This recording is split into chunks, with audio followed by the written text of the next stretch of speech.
오늘 우리에게 주신 하나님의 말씀은 누가복음 19장 28절로 40절의 말씀입니다. 예수께서 이 말씀을 하시고 예루살렘을 향하여 앞서서 가시더라. 감람원이라 불리는 산 쪽에 있는 벳가바게와 베다니에 가까이 가셨을 때에 제자 중 둘을 보내시며 이르시되 너희는 맞은편 마을로 가라. 그리로 들어가면 아직 아무도 타보지 않은 나귀 새끼가 매여 있는 것을 보리니 풀어 끌고 오라.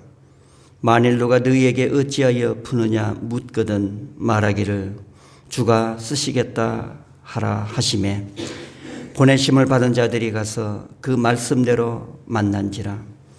나귀 새끼를 풀 때에 그 임자들이 이르되 어찌하여 나귀 새끼를 푸느냐 대답하되 주께서 쓰시겠다 하고 그것을 예수께로 끌고 와서 자기들의 겉옷을 나귀 새끼 위에 걸쳐 놓고 예수를 태우니 가실 때에 그들이 자기의 겉옷을 길에 펴더라. 이미 감람산 내리막길에 가까이 오심에 제자의 온 무리가 자기들이 본 바 모든 능한 일로 인하여 기뻐하며 큰 소리로 하나님을 찬양하여 이르되 찬송하리로다. 주의 이름으로 오시는 왕이여 하늘에는 평화요 가장 높은 곳에는 영광이로다 하니 무리 중 어떤 바리새인들이 말하되 선생이여 당신의 제자들을 책망하소서 하거늘 대답하여 이르시되 내가 너희에게 말하노니 만일 이 사람들이 침묵하면 돌들이 소리 지르리라 하시니라. 아멘. 예수님께서 공생의 3년의 삶을 마감하시고 마지막 유월절을 지키기 위해 예루살렘으로 들어가셨습니다. 예루살렘의 입성은 이제 예수님의 마지막 순례가 되는 것인데 예수님은 특별한 모습으로 예루살렘으로 들어가셨습니다. 예루살렘 인근의 베다니 마을 가까이 가셨을 때에 제자 둘을 건너편 마을로 보내셨습니다.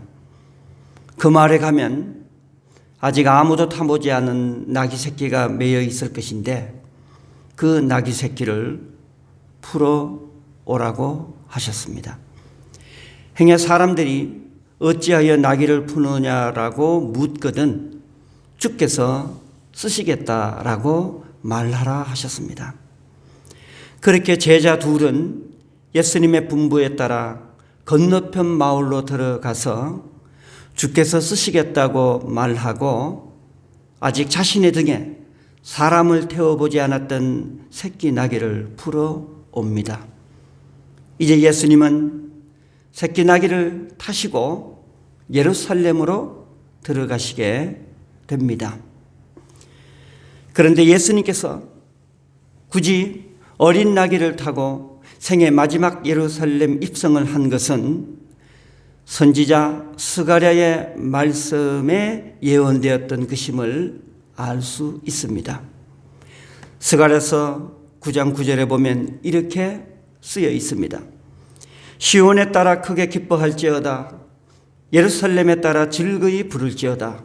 보라, 너희의 왕이 너희에게 임하시나니 그는 공의로우시며 구원을 베푸시며 겸손하여서 나귀를 타시나니 나귀의 작은 것 곧 나귀 새끼니라.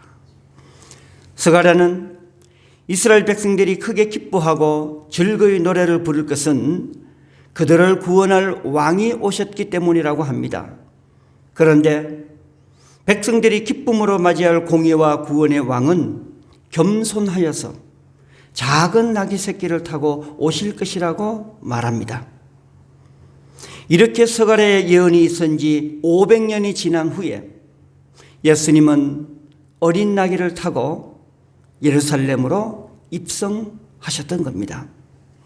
그런데 선지자 스가랴는 겸손하여서 어린 나귀를 타고 오시는 왕은 이스라엘 백성뿐 아니라 이방 사람 모두에게 평화를 전하기 위해서 오실 것이라고 말씀하고 있어요.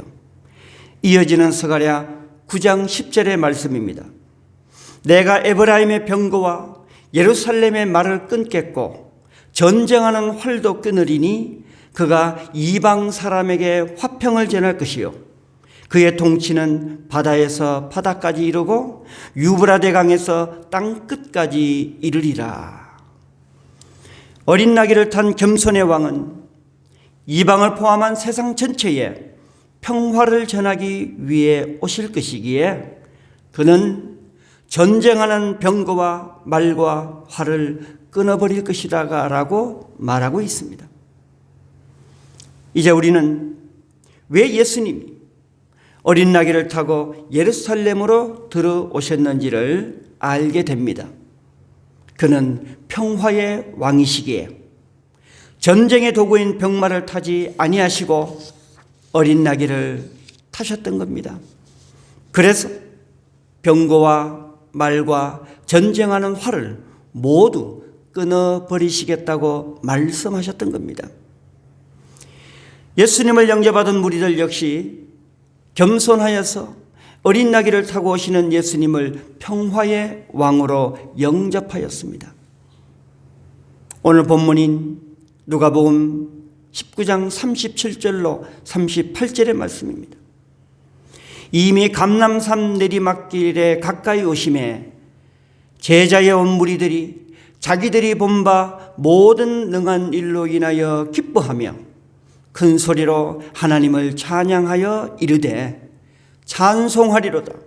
주의 이름으로 오시는 왕이여 하늘에는 평화요 가장 높은 곳에서는 영광이로다. 제자의 온 무리들이 감람산 내리막길로 나귀 타고 오시는 예수님을 맞이할 때에 그들은 하나님을 찬양하였어요.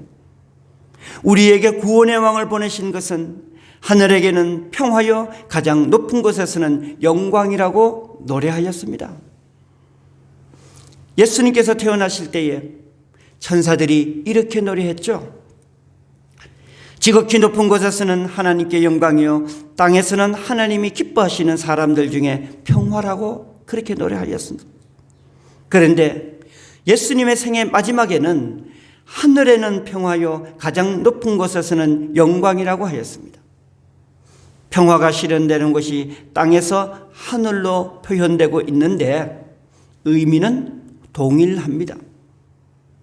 예수 그리스도가 베푸시는 평화는 하늘과 땅 어느 곳에서나 동일하다는 것이죠. 하나님께서는 예수 그리스도를 통하여 이루시는 그 평화는 땅과 하늘이 하나로 연결되어 있다는 것이에요. 땅의 평화가 다르고 하늘의 평화가 다른 것이 아니라 예수를 구원의 주로 영접하는 자는 하늘의 끝과 통일한 평화를 맛본다는 말씀입니다. 오늘은 종려주일입니다. 어린 나귀를 타고 오시는 예수님을 종려나무 가지를 손에 들고서 맞이했다고 해서 종려주일입니다. 종려나무 가지는 전쟁에서 이기고 돌아오는 승리의 왕을 맞이할 때 흔들었던 나무가지예요. 그래서 종려나무 가지는 승리를 상징합니다. 백성들이 종려나무 가지를 흔들면서 예수님을 맞이했다는 것은 승리의 왕으로서 예수님을 영접한 겁니다. 그런데 왕으로 예루살렘으로 들어오신 예수님은 하늘의 평화를 전하기 위해서 오셨던 것이죠. 그래서 왕으로 오신 예수님은 병거와 말과 전쟁하는 활을 끊어버릴 것이라 말씀하셨던 겁니다. 그는 평화의 왕으로 오셨기 때문에 따라서 종려나무로 상징되는 승리는 그 목적이 평화를 이루기 위한 것임을 알아야 합니다. 약한 자를 억압하고 약한 자의 것을 빼앗고 착취하는 승리가 아니라 거꾸로 포로된 자를 풀어주고 매인 자를 놓아줌으로써 자유와 구원을 얻게 하는 그러한 승리인 것입니다. 그래서 예수님은 공생의 첫 설교에서 나는 자유와 구원을 베풀기 위해서 오셨다라고 말씀하셨던 거예요. 앞으로 넘어가서 누가복음 4장 16절로 19절의 말씀을 봉독해 드립니다. 예수님께서 그 자라나신 곳 나사렛에 이르사 안식일에 늘 하시던 대로 회당에 들어가사 성경을 읽으려고 서심해 선지자 이사야의 글을 드리거늘 책을 펴서 이렇게 기록된 데를 찾으시니 곧 주의 성령이 내게 임하셨으니 이는 가난한 자에게 복음을 전하게 하시려고 내게 기름을 부으시고 나를 보내사 포로된 자에게 자유를 눈먼 자에게 다시 보게 함을 전파하며 눌린 자에게 자유롭게 하고 주의 은혜의 해를 전파하게 하려 하심이라 하였더라. 예수님은 이사야의 말을 인용하면서 당신은 가난한 자와 포로된 자와 눈먼 자와 그리고 눌린 자에게 자유와 은혜의 해를 전파하기 위해 오셨다라고 말씀하셨습니다. 그렇습니다. 종려주일에 그 승리의 궁극적인 목표는 자유와 은혜의 해를 이루는 것입니다. 우리는 자유와 은혜의 해를 맞이하기 위해서 왕이신 예수 그리스도를 나의 구주로 영접하는 것입니다. 그렇다면 예수님은 어떤 방식으로 세상을 이기고 자유와 은혜의 해를 이루겠다고 말씀하신 것입니까? 그것은 바로 겸손입니다. 예수님은 겸손으로 세상을 이기고 승리하시겠다 말씀하셨던 거예요.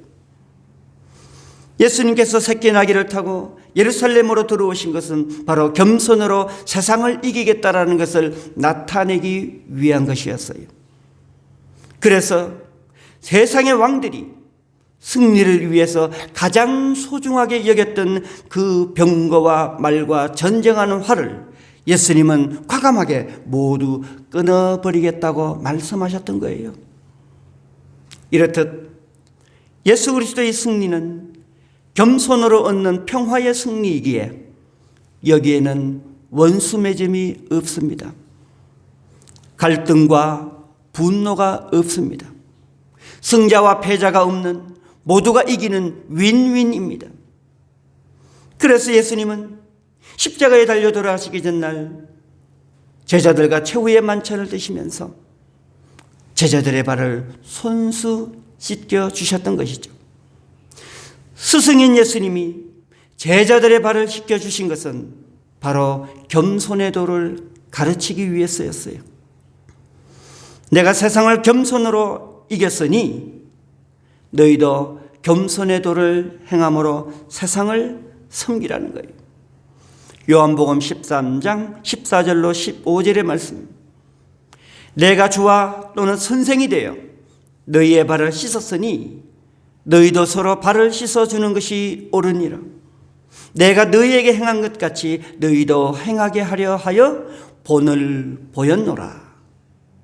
그렇습니다. 우리 믿는 자는 겸손으로 세상을 이겨야 합니다. 나보다 약한 자를 돌보고 섬기는 겸손으로 세상을 이기고 하늘의 평화를 전파해야 합니다. 두 번째, 예수님은 자기를 버리는 희생으로 세상을 이기셨습니다. 종료주일은 승리의 주일로 그치지 아니하고 바로 고난주간으로 이어집니다. 고난주간의 핵심은 십자가 죽음이에요. 승리의 왕은 죽어서는 아니 될 것입니다. 그런데 승리의 왕으로 오신 예수님은 스스로 십자가 죽음의 길을 택하셨어요. 그런데 십자가 죽음은 부활로서 다시금 세상을 이기셨습니다. 예수님은 죽음과 생명에 교차되는 자연의 법칙을 비유로 들면서 십자가 죽음으로서만이 부활의 승리를 얻을 수 있게 됨을 말씀하셨습니다. 요한복음 12장 24절로 25절의 말씀. 내가 진실로 진실로 너희에게 이르노니 한 알의 밀이 땅에 떨어져 죽지 아니하면 한 알 그대로 있고 죽으면 많은 열매를 맺으니라. 자기의 생명을 사랑하는 자는 잃어버릴 것이요 이 세상에서 자기의 생명을 미워하는 자는 영생하도록 보존하리라. 하늘의 밀이 땅에 떨어져 죽음으로써 새싹이 돋아나고 그로부터 많은 열매를 얻게 되듯이 자기의 생명을 내어놓는 자만이 영원한 생명을 얻을 것이라 말씀하셨습니다. 이에 예수님은 당신의 생명을 십자가에 내어놓으심으로써 다시 사는 부활의 영광을 얻게 되었습니다. 그렇습니다. 예수 그리스도가 얻는 승리는 자기를 버리는 희생으로 얻게 되는 승리입니다. 자기를 버리는 희생으로 얻는 승리이기에 그 승리는 이웃에게 유익을 끼치는 열매로 나타나는 겁니다. 자기를 버리는 희생이 있기에 가난한 자를 부유하게 하고 포로된 자가 노임을 받고 눈먼 자가 눈을 뜨게 되고 그리고 눌린 자가 자유하게 되는 구원의 역사가 일어나게 되는 것이죠. 이렇게 주어지는 평화가 참 평화요 하늘의 평화인 것입니다. 이 평화를 위해 예수님은 겸손의 왕으로 어린 나귀를 타고 오신 것입니다. 몇 주간 계속해서 반복되는 말씀이지만 또다시 코로나19 재난을 말씀드리지 아니할 수 없습니다. 세계 최강의 나라요 최고의 나라인 미국은 인공호흡기가 모자라서 지난 주 중에 국방물자 생산법을 발동했습니다. 저도 처음 들어봐요. 국방물자 생산법이 뭐냐 했더니 70년 전에 6.25 전쟁이 났을 때에 한국전을 참전할 때에 군수물자가 모자라서 모든 기업체가 강제로 국가를 위해서 전쟁을 위해서 군수물자를 만들게 하는 바로 그 법이에요. 6.25 전쟁 때 70년 전에 정해진 이 법이 그 이후로 처음 지난주에 발효가 되었어요. 코로나19 감염으로 인한 중증 환자를 살리기 위해서 절대적으로 모자라는 인공호흡기를 생산하기 위해서였습니다. 기존의 의료 기업체에서 만드는 그 물량으로는 모자라는 거예요. 그래서 기존의 6개 의료기업체 외에 GM과 포드 자동차로 하여금 인공호흡기 생산을 하도록 명령하였던 겁니다. 70년 만에 처음이에요. 영국도 인공호흡기가 모자라서 방위산업체를 비롯하여 비행기 제조업체인 에어버스와 경주용 자동차 회사인 F1과 그리고 우리가 잘 아는 진공청소기로 유명한 다이슨에게 인공호흡기 생산을 명령하였습니다. 여기서 우리는 전쟁을 위한 병마와 말과 활을 끊고 겸손과 희생으로 평화를 이루겠다 하신 예수님의 말씀을 다시 한번 기억해야 할 것입니다. 얼마나 이 말씀이 소중한 말씀인지를. 병마와 활과 창에만 투자하였던 세상의 방식은 전혀 세상 평화에 도움이 되지 못하고 있다는 거예요. 단돈 1,000원짜리 마스크가 없어서 세상은 바이러스의 공포 앞에서 떨며 두려워하고 있습니다. 얼마 되지 않은 그 산소호흡기 그 호수가 없어서 죽음의 목전에 있는 환자를 구하지 못하고 있어요. 그런데 보십시오. 수천억짜리 미사일과 수천억짜리 핵무기는 아무 소용이 없어요. 그러한 수천억짜리 천문학적인 무기는 사람을 죽일 수는 있어도 바이러스를 잡지 못해요. 그것은 사람을 살리는 생명의 도구가 될 수 없었습니다. 그럼에도 세상 왕들은 천문학적인 비용을 들여서 무기 생산과 소유에만 집중하고 있었던 겁니다. 바이러스 재난을 맞이할 때에 이 무기들은 아무 소용이 없었어요. 그래서 그 방위산업체로 하여금 더 이상 무기를 만들지 말고 마스크를 만들고 산소호흡기를 만들라고 명령하였던 거예요. 예수님께서 전쟁을 위한 병거와 말과 그리고 활과 칼은 이제 더 이상 필요 없다. 다 끊어버려라.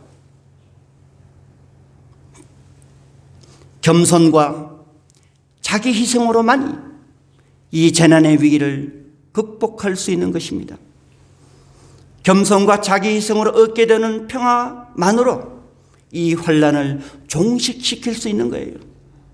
이미 지구촌은 하나로 연결되어 있습니다. 한 나라만의 방향으로 한 나라만 울타리치고서 살 수 없는 하나의 된 지구를 우리는 살고 있어요. 한 나라만의 방향으로 바이러스 전염을 막을 수 없습니다. 모든 나라가 협력하고 도울 때에 바이러스의 전염은 멈추게 될 것입니다.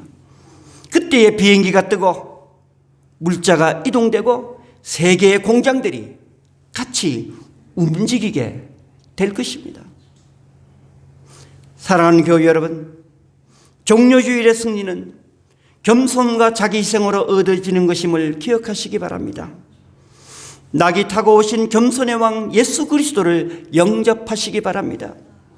그리하여 이 땅에서 하늘의 평화를 이루며 살아가는 우리 모두가 되시기를 주의 이름으로 축원합니다. 기도하시겠습니다. 하나님 아버지, 예수님은 3년 공생의 마지막 주일에 예루살렘으로 입성하셨습니다. 그런데 예수님 예루살렘 들어오실 때에 어린 나귀를 타고 들어오셨습니다. 이미 500년 전에 스가랴 예언자가 말씀하셨듯이 예수님은 겸손하여서 어린 나귀를 타고 들어오셨던 겁니다. 하나님, 승리의 주일, 종료주일을 통해서 우리는 무엇을 보아야 합니까? 겸손과 자기 희생으로 세상을 이기는 그 방법을 배워야 할 것입니다. 그때에 참 평화가 오고 그때에 하늘의 평화가 이 땅에 이루게 될 것입니다. 전쟁하는 병과 말과 화를 끊고 이제는 겸손과 희생으로 세상을 살리는 우리 모두가 되게 하여 주옵소서. 그리하여 오늘의 어려움과 오늘의 모든 환난들을 이겨내는 평화의 일꾼들이 되게 하여 주옵소서. 예수님의 이름으로 기도드리옵나이다. 아멘.